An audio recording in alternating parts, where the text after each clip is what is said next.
All right, we're here. Season 2. No, episode 2, season 1. And I will always disclaimer that this could be the last one. So we're here with Future Vinyls. Something that we don't talk about in Vegas that much is the original music scene. I came here in 1998, and at the time there were still a lot of bands and there were venues to play, and it was pretty thriving. The Hunt Ridge Theater and the Boston, and gosh, I don't even remember all the venues anymore. And there were so many bands that were always working that you would just hear the names all the time. So I know that that has fallen off. It just kind of has fallen by the wayside. Everybody's talking about the lounge guys and the guys that are working, that are full-time musicians, and of course the shows, and with the effects of COVID, all those things have gone away, at least this last year. So how has it affected what you guys are doing, and what have you had to do to make it through this period?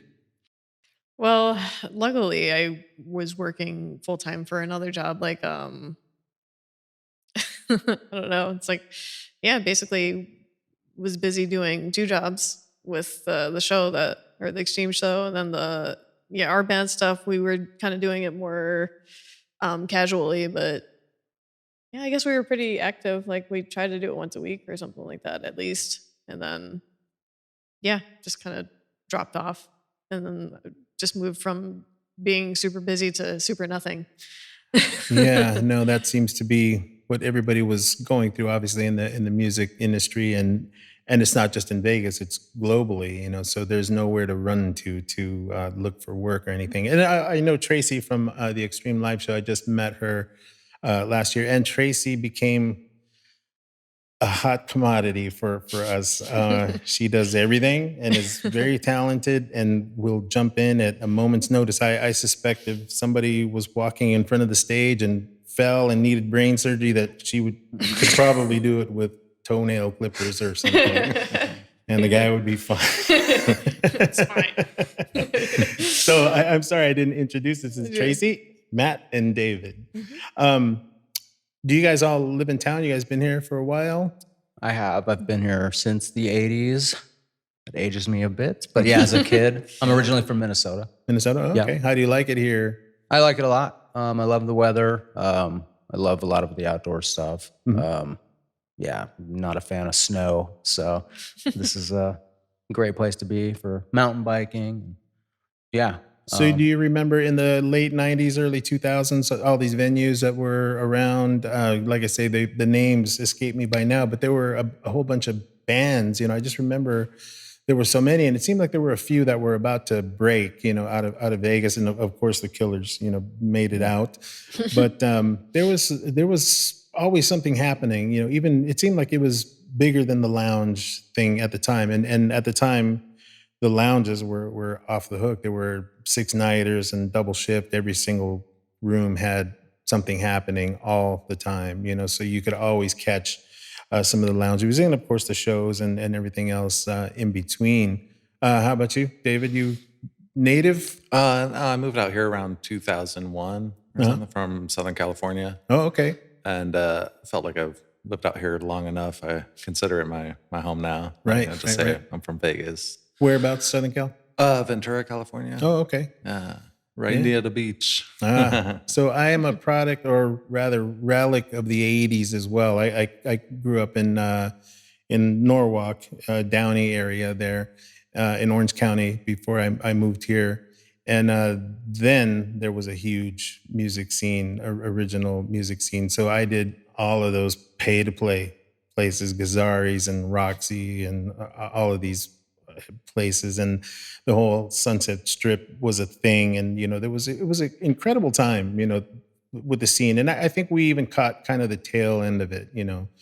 It was ever evolving, and as it was changing for the worse, I will say, when the pay to play overtook getting paid to play, it was just a whole different speed. But there was always places to go, and that was even when I came here, I thought that was lacking. But now, by comparison, I see how strong it actually was, that there were actually that many places available. So, do you guys ever do the lounge thing? Do you guys ever get into the cover bands or? Not really. But I played in a Nirvana tribute band. Uh-huh. We didn't do the lounges so much, but like Brooklyn Bowl, House of Blues and stuff. Oh yeah, yeah. Okay. I wouldn't mind doing a cover lounge thing. Maybe Future Vinyls can do a Unplugged. side, A side order. some Billy Idol, some. Yeah, the lounge thing, it gets tough. I never really did the cover band thing until I was here in Vegas in 2010 was the first time I played in a cover band full time. I had been in original bands in the 80s and the early 90s, and I never knew that scene. Even in Southern California, I wasn't really aware of how big the cover band scene was, or being a working musician at that time. I couldn't fathom doing that. I didn't think that you could actually make a living from that. So I just kind of stayed away from it. And like I said, I never really got into it, that much. And as I was growing up, my dad was a Capitol Records session guitarist in the 60s and 70s. And he kind of gave up the playing once I was born, when he found out that my mom was pregnant with me. And he was actually working here in Vegas a little bit, and he was doing some of the showroom stuff. And he had a trade that he could fall back on. So once I was coming, he stopped playing. He just kind of did it on the weekends. But as I was growing up and as I was starting to take interest, in that whole field of playing, he really sheltered me from it. He wouldn't let me be in bands, when I was in high school, and they wouldn't, I would say, wouldn't let me go to concerts, but they kind of didn't let me go to concerts, till I was older. And I didn't understand at the time, but as I look back, I'm thankful, that he kept an eye on me that way, because I would have done exactly what they were afraid of. I'd probably bailed out on school, go do some U-Haul tour, making 20, $30, and who knows, from there. So I'm thankful, now as I reflect. And the whole thing of playing drums was something that was different, for me too. Naturally, he thought that I would be a guitar player. And when they saw that I wasn't really going to follow in those steps, I just never took to it.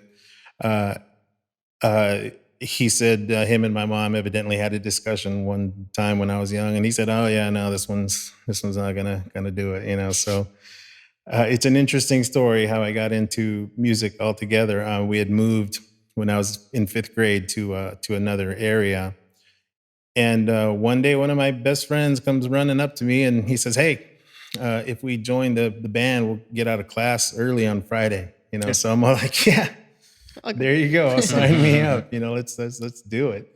And that was the extent. I mean, I didn't have this thing of, when I was 2, I knew I was going to play drums or be doing music or any of that. And that was really all it took. And I was off. I've been saying recently that a lot of musicians I know, like they have like a family, like they grow up in a family of musicians and everything, or if they're not musicians, they grew up with like music, Right. listening to it and everything. But I kind of grew up in like an absence, I feel, of music, and Same. then just gravitated to filling that void or something. How did you do it? What was the interest? I think I just started seeing guitars around Uh-huh. and was really like into the look of them. And Right. I knew like I was like around 12 or something and just wanted to pick them up and play on them, Right. And that's where it all started, just kind of an infatuation. Right. Well, how about you? How'd you get going? So I'm kind of the opposite of David. Yeah, I grew up in a house full of music. Right. My mom still to this day teaches ethnomusicology up in Utah. My brother is a working musician here in Vegas. Uh-huh. He plays in Yellow Brick Road, Oh, that band. And I've seen him, and he's been doing that his whole life. That's been his main career. He's been lucky enough to make a living at it. He played in, he's been with them for, they're on hold now because of COVID. sure. But he's been with them for 20 years, I think. And then he played with the Fab before that. And then in the late 80s and 90s, he played a bunch of these local. Who's your brother? Dave Dave's St. your John. brother. Yeah. Okay. Yeah. Well, we know Dave very well. Yeah. Yeah, I had a studio here in town. That's what actually brought me to town. It's called Onstage Rehearsal Studios, and he used to come with a bunch of bands. You know, a lot of people used to come in and out when we were running. And yeah, geez, we've known him, and we've actually done some stuff for Yellow Brick Road, some videos and things. You know, back in the day. It's been a while now, but yeah. I was gonna say, well, now I see that you look like him. I've heard that before. Yeah. Well, have you guys ever worked together? Just kind of for fun, Yeah. you know? Yeah. I work for the school district. Oh, okay. And he does this full time. He always has. And I've just always kind of followed in his footsteps. I haven't made a big living out of it or anything. Right. Yeah, he's been lucky enough to be. Oh, he's a great guy. Yeah. He's definitely a good cat. You know, I've known of him for a long time by now. Yeah. Dave's really nice. He helps us out with our album.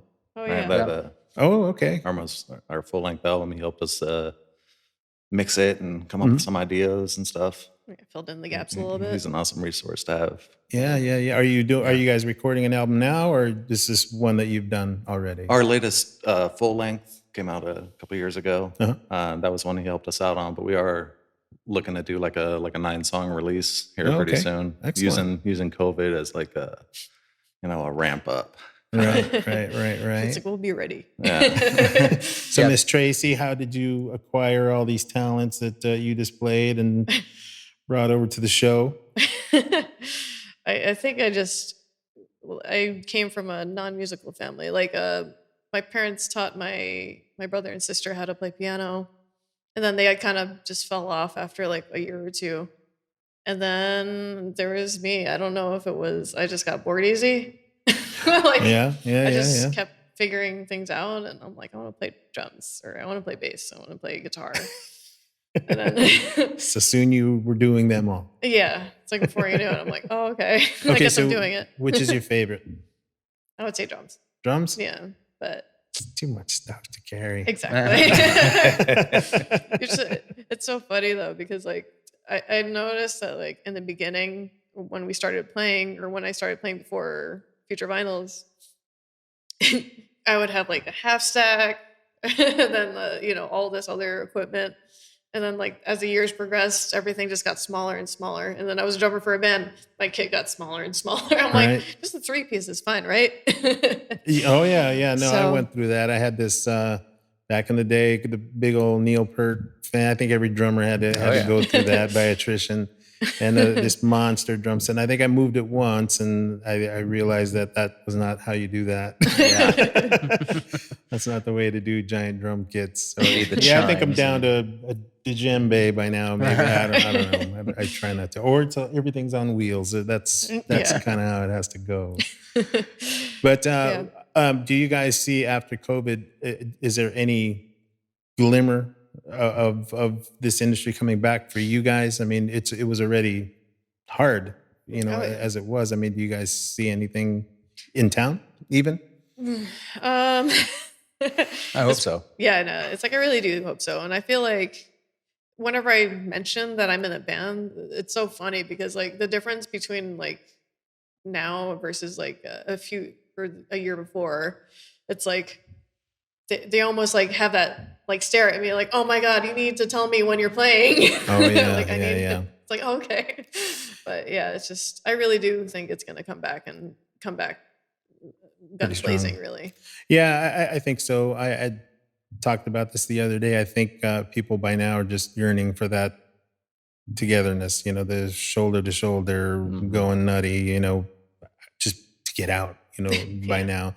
It might take a little bit longer, than we would like, but I can't imagine that it's something that is gone, for good. I don't think they can keep them down. I think for a new scene to develop would help Vegas if we had more like all ages venues. Right? Because there's nothing really for like an all ages like scene to grow around. And I feel like all the scenes I've liked growing up, like been influenced by like the East Bay scene or like the Seattle scene. There were all ages venues where everyone could like come up through. Right. Develop like a unity kind of thing. Yeah, in Southern Cal, there were some, and then you remember when they started to have alcohol and things like that. That really changed that whole dynamic, and it seemed like they were successful. There was one in Huntington Beach. I want to say the Golden Bear or something. That was an all ages venue that they had tried, and it was extremely successful. In fact, there's an agent here in town that was very involved in the '80s. These clubs. I want to say the Golden Bear, and then also the oh geez, the Sunset Strip, super famous that I can't remember. The other one from the Roxy. I'll think of it. I'm sure sometime.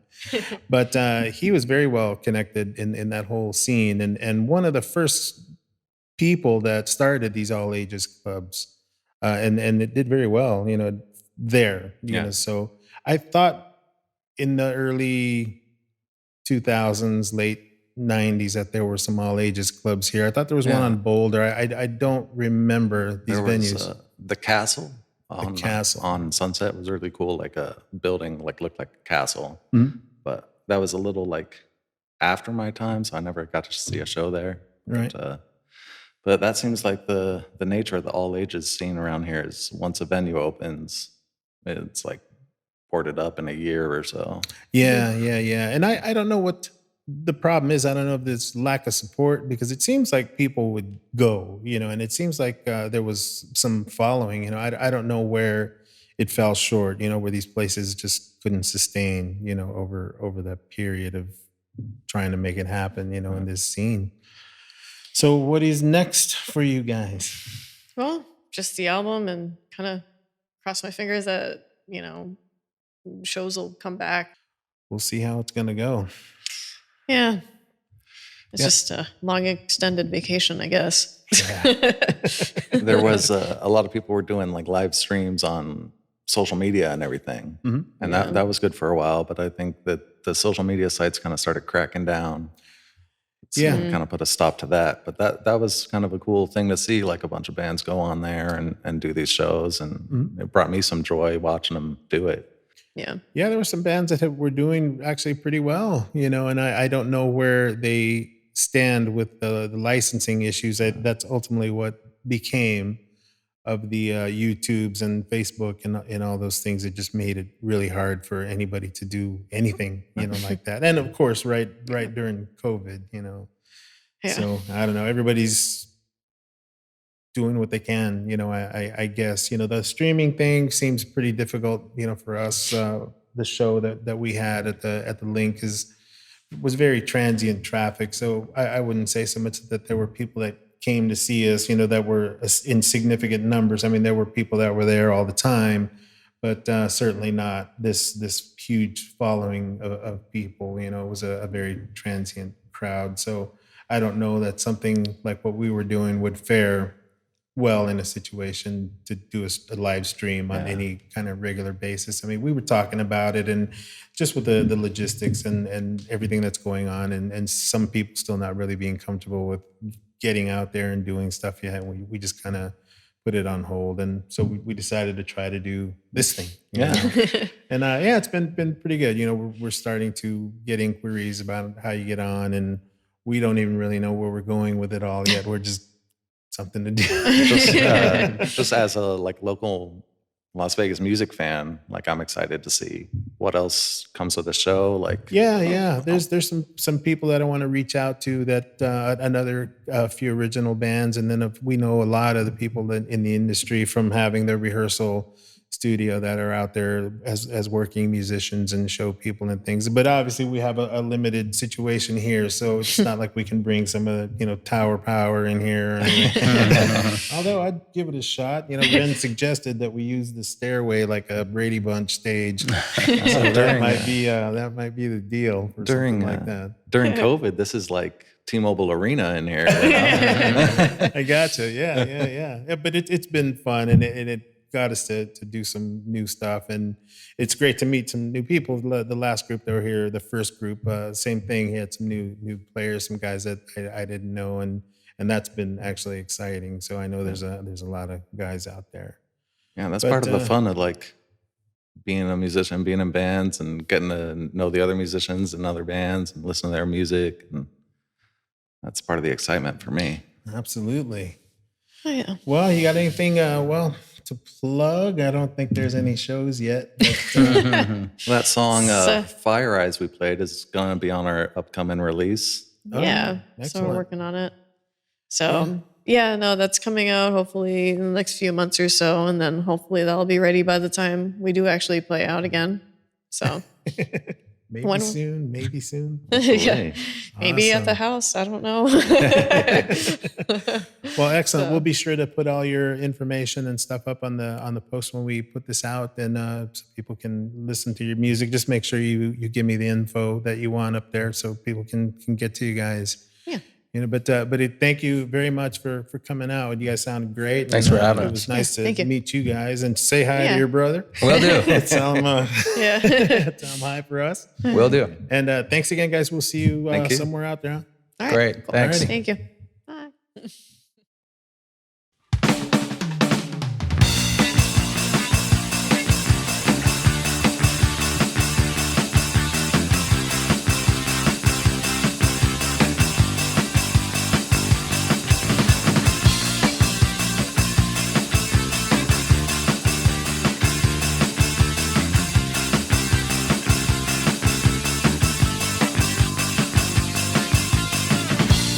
All the times that I avoid, amaze myself when I can never find what I could try.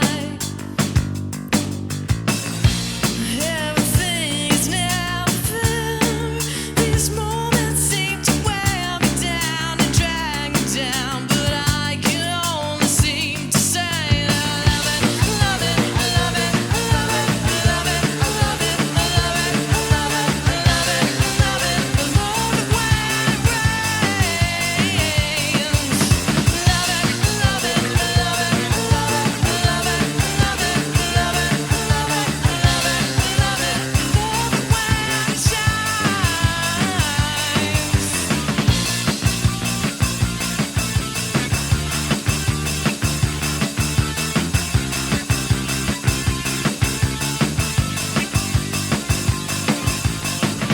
You made me feel like I could fly.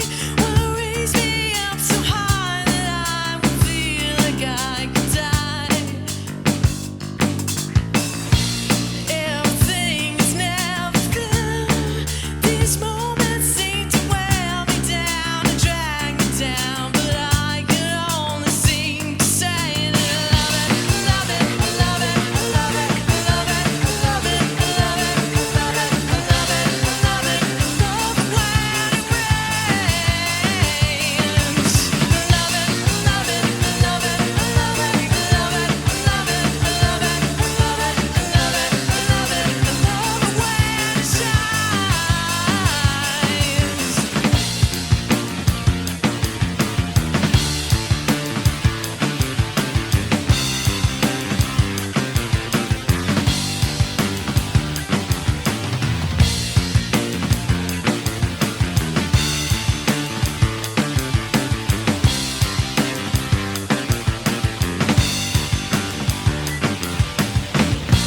Don't take